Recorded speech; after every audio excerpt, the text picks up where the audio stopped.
శాస్త్రీయంగా వాళ్ళకి సలహాలు సూచనలు ఇవ్వడానికి ఈ ఒక్కరోజు కార్యక్రమం చేపట్టారు.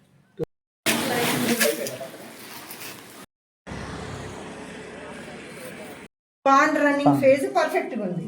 కేసింగ్ దగ్గర ఫెయిల్ అయింది. అంటే దీని ఆయిస్టర్ కాబట్టి మనం కేసింగ్ చేయము. స్ప్లిట్ చేసి ఇది పెరిగిన స్పాన్ని మేనేజ్ చేయలేకపోయింది, అందుకని ఎండిపోయింది. అర్థమైందా? అంటే కాదు కాదు ఇంప్రాపర్ మేనేజ్మెంట్. ఈరోజు కృషి విజ్ఞాన కేంద్రం డాక్టర్ వైఎస్ఆర్ హార్టికల్చర్ యూనివర్సిటీ నందు పుట్టగొడుగుల మీద శాస్త్రీయ పద్ధతుల్లో పెంపకం మీద నైపుణ్య శిక్షణ కార్యక్రమం చేపట్టాము. మా యొక్క మెసేజ్కి రెస్పాండ్ అయ్యి 17 మంది గ్రామీణ యువత, సాఫ్ట్వేర్ ఎంప్లాయీస్, రైతులు, డ్వాక్రా మహిళలు ఈ యొక్క శిక్షణా కార్యక్రమానికి వచ్చారు. ఈ శిక్షణా కార్యక్రమం ముఖ్య ఉద్దేశం ఏంటంటే ఉద్యాన మరియు వ్యవసాయ పంటల్లోని వ్యర్థాలను ఆదాయ వనరుగా ఒక కుటీర పరిశ్రమగా వారి పెరట్లోనూ వారి ఉన్న సదుపాయాలను వినియోగించుకుంటూ ఆదాయాన్ని పెంచే మార్గంగా ఈ యొక్క పుట్టగొడుగుల పెంపకాన్ని చేపట్టడం మా యొక్క శిక్షణ కార్యక్రమం యొక్క ముఖ్య ఉద్దేశం.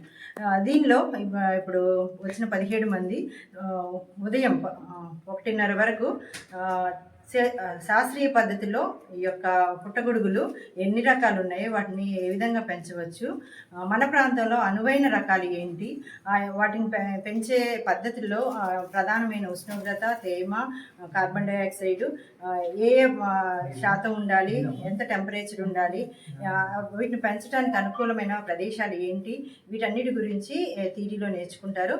అలానే ఈ పెంపకంలో ప్రధాన సమస్యలు ఏంటి అంటే వచ్చే చీడపీడలు ఏంటి, అలానే యొక్క వనరులను ఉపయోగించుకోవడంలో ఏ విధంగా సమస్యలు ఎదుర్కొంటున్నారు, పంట పండించిన తర్వాత వాటిని మార్కెటింగ్ చేయడంలో ఎదుర్కొనే సమస్యల గురించి కూడా థియరీ చెప్పాము.